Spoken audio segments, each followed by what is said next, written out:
At ito na nga, natupad na naman ang aking pangarap. Hindi lang pala sa scatter matutupad ito. Sa tinagal-tagal ng aking pinaghintay, almost 8 years ang pinaghintay ko para lang matupad ito. Pero hindi sasakyan ang tinutukoy ko, kundi ang aking trabaho. Hindi na nga pala ko tambay mga paps. Dahil isa na akong professional car wash boy. Yan nga palang nakikita nyo sa sakyan ay aking kliyente. Dahil malinis daw akong dumali. Mura lang naman ang aking singil sa aking kliyente. 150, may kasama pang masahe. Sa sobrang linis nga niyan, ang ginamit ko pa dyan ay mineral water. At ang sabon niyan ay Dove ni Mrs. Sa mga gusto nga pala magpalinis dyan, puntahan nyo na ako dito sa aking tahanan. Dito lang sa GP Cross Extension. Garantisado at pagluluto ko pa kayo ng bulalo. Malinis naman yan kapag hinugasan. Kapag lumabas nga lang, huwag mo nang asahan, lalo na kapag umulan. Dahil ang daan dito ay kainain naman.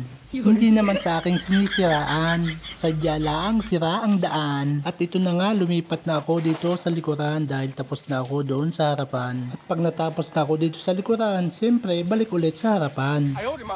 At ito na nga, inumpisan ko ng kudkudin ng panglooban. At pati damit ko nga ay atin na rin hinubaran. Dahil sa sobrang init ako ay nainitan. Kaya naman ang kolesterol ko ay nabawasan. Akin na nga palang binibilisa ng pagwashing dito sa sasakyan. Dahil daw ang kliyente ko ay may pupuntahan. Kaya naman ang sabi ko sa kanya ay maghintay ka lang dyan dahil tatapusin ko ang aking inumpisahan.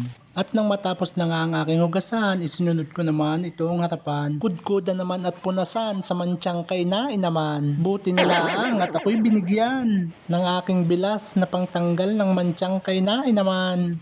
Kung napapansin nyo ay nakapokus ako sa hood na ito dahil dito nakamarka ang mantyang kainain naman. At hindi pa nga ako nasiyahan sa aking inilagay kaya kinuha ko ang matibay-tibay.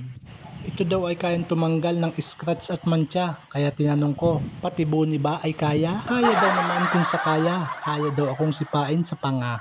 Aray ko! At lumipat na nga pala ako dito sa windshield.